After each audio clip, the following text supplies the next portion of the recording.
So Sandeep will be talking about Amrutdhara.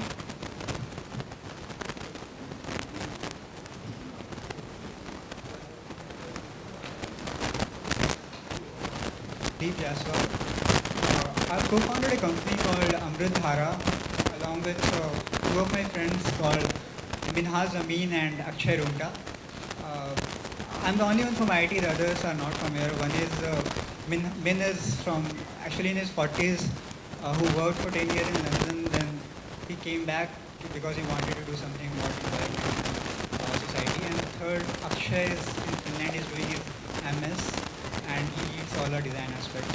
So we as a company are passionate about reducing plastic waste in the country, and specifically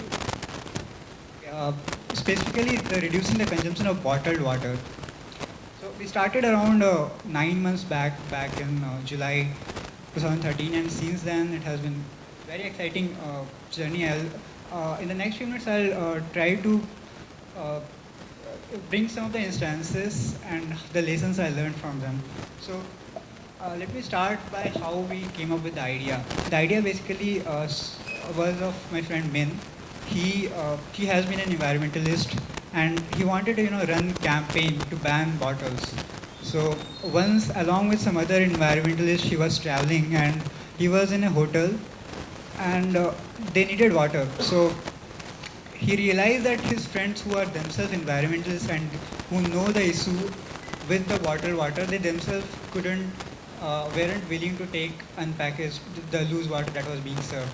So he realized unless there is some alternative to it provided, there's no way just the campaigning will be enough. So this is when he realized that there's a need to provide an alternative. And once that thought came, uh, the idea was what should the alternative will look like. So we realized that three problems with it, with the bottled water.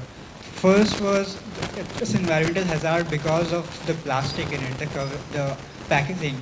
So what we thought is we will serve water in a loose form without any packaging.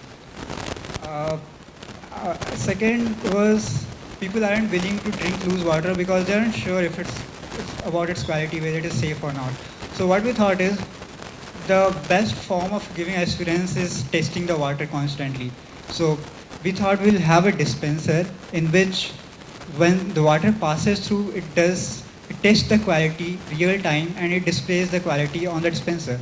So if the quality goes below a limit, it automatically shuts down. So that is how we can give the assured quality of water. And the third is, of course, we think it's very unethical for something as basic as water to cost 20 rupee a liter when you can get breakfast for 10-15 rupees. So we plan to sell water at around 5 rupee a liter.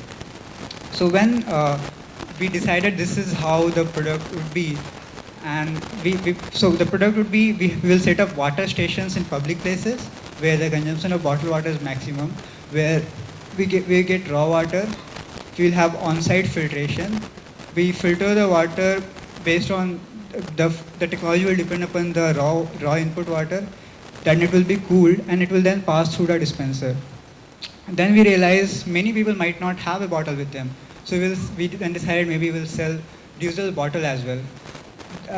Also that many people might not be willing to buy the bottle. So we thought it's also serve the water in just glass tumbler. So this is how we came up with the entire idea of water station. The lesson that I learned from it is, we often think that people stumble upon ideas, give them some $1 million ideas, and from there they become the next jobs. But that's not how. It's always every meaningful startup. It doesn't have to be a social enterprise. Maybe Google, Facebook, every enterprise is solving some problem, some genuine problem in a meaningful way, which is not being solved by any other company. So the only difference that with a social enterprise is their beneficiaries are the people, are the marginalized people, are the poor or the environment. So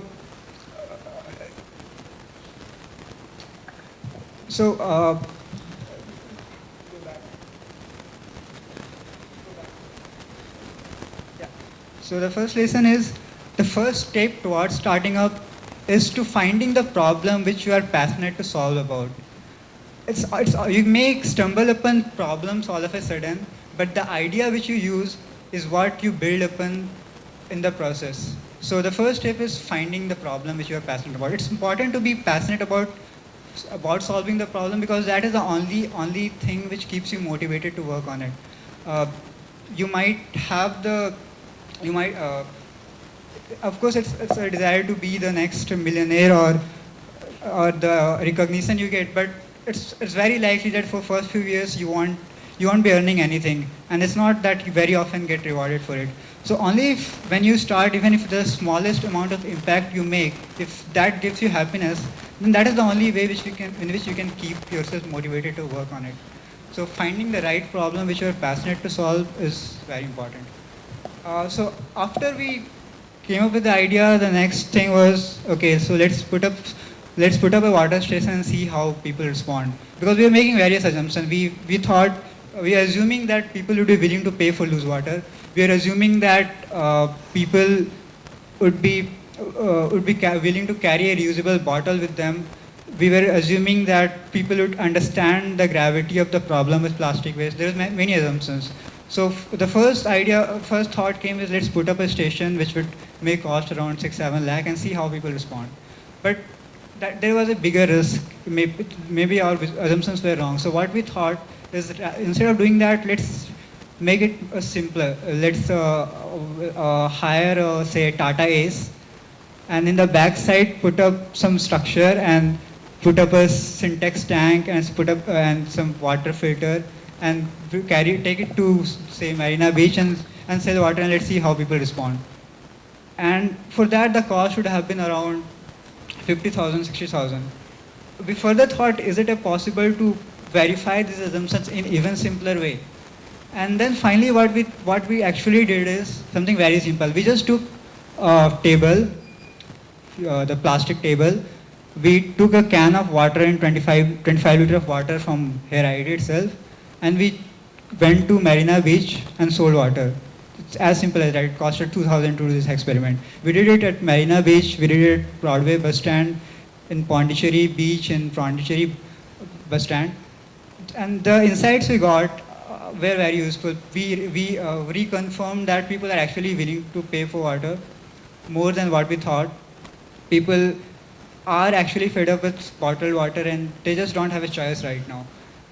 And in the process, we realized it is important to have a bottle cleaning station as well. So then there were a number of ideas, there were many insights we got which helped us to define our value proposition so that it rightly addresses the key pain points of the consumer. What are the pain points of the consumer and what we should do to directly address them. But the learning here is this, that you always want to fail small. When you have got an idea, you should look for the most simplest way you can verify whether your idea would work or not. To verify the assumptions you are making with the idea, to verify is this product required or not. So finding the most simplest way in which you can verify the assumptions. And so because the goal is to fail small. Based on the insights you get, you reiterate, you fix the product and launch the next product with more sophisticated way. So you take baby steps to finally come up with the right product. So after we did this number of lean consumer survey, number of pilots to understand the customer, and finally we realized, okay, this is what is the right structure, this is how the water station should look like, what are the features. So we thought, okay, what we need money. We need, say, money to put up the water stations. We made a fundraising document and started going to investors, many people for funding. We tried around 2-3 months, but I think for 2 months no one was willing to invest. Because it's just an idea, no one invests in an idea. It so happened that after some time we managed to get some commitment from an IITM alumni, and some other alumni also connected us, and we got say funding or commitment for funding. But after we got this, then we realized we are still not ready, because for putting up the water station we need land, which is owned by the government. So then we realized, okay, we need to go to government, get access to land, and so we spent next few months in trying to do that.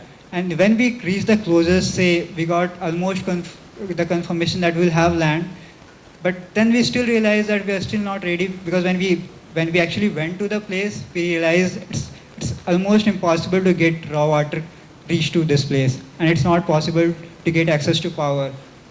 And there are many other challenges with the sites. So the third lesson that I learned is, when you have a big problem ahead of you, your ability to see any other problem, you lose this ability. You fail to see what are the other problems. So for example, if you have an idea and you need money for it, you assume that once we get the money, you can do it. But but the learning is, you should always ask yourself, is this all you need?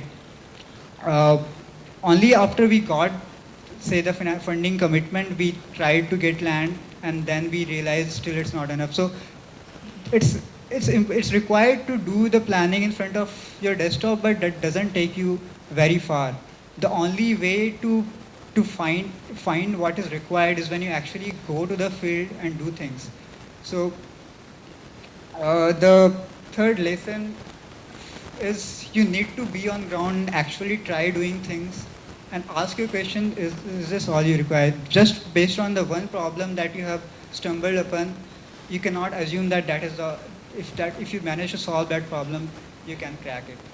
So that was one lesson. Apart from it, uh, in the period of last 9 months, there have been number of instances we need to make decisions almost every other day. It so happened that in our team, we are a team of three. One of them keeps coming up with with ideas. Other person builds up the idea and see, okay, we need to do this, we need to do that. And I always happen to say, okay, this is the problem with the idea, and which leads us to, very heated debates. And but we need brainstorm. We brainstorm a lot because we have a very difference in the way we think. We always have a difference in opinion. So you'd have heard that the team need to have a diverse people with diverse skill set, diverse expertise. Well, that is obvious. I realize it's very important, in fact, to have people also with a diversity in the way they think. Uh, we say, I don't know, there's something called six hats. So having people with a different hat, with a different way of thinking is very important.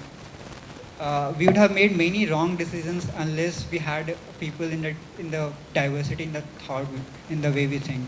So that was the fourth lesson. And finally, when you're working for a company, as long as you are doing the job your boss gives, or you are working, you've managed to do the job that is given to you, you know that you are performing well. But as a founder, there is no one above you. So it's very hard to decide whether you're doing enough or not. For last 8, 9 months, there's always a sense of insecurity in me that whether am I doing enough. For example, right now I have two priorities. One is Amrut Dhara, other is my DDP. Maybe when I don't deliver enough for my Amrut Dhara, my co-founders might think I'm busy with my project, and when I don't do enough for my DDP people, my prof think maybe I'm busy with Amrut Dhara. But I realize that there are times when I'm not doing either of the thing. And so it's the freedom that you get as a founder. It can, unless you manage to leverage it well, it can be disastrous. It's very hard, it's very hard to control that freedom. So one thing I realized is very important, not only to monitor the progress your company makes, but to monitor yourself. What is that you are giving day in and day out? So, so that was the fifth lesson I have learned, that the freedom is very difficult to manage the freedom, and it's very important that you monitor your progress, what is you're doing every day. So I think quickly I will summarize what I told. It's the first lesson I learned is about the idea. It's not that you stumble upon ideas out of blue. It's always about finding the problem you are passionate about, and finding how you can solve it.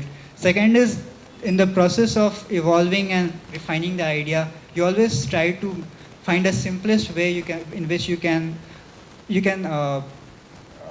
refine the idea. So you always want to fail small. The third lesson I learned is the only way to understand a problem in which you actually go on field and do it. The fourth is not only the team should have a diverse skill set, but a diversity in the way they think. And finally, it's very important that you monitor your freedom. So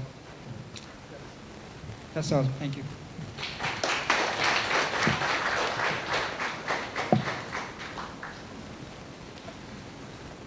Yeah, questions. How much time is it?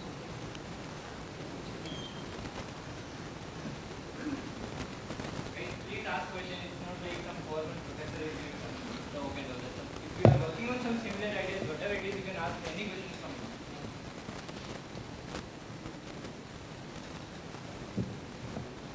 Your question.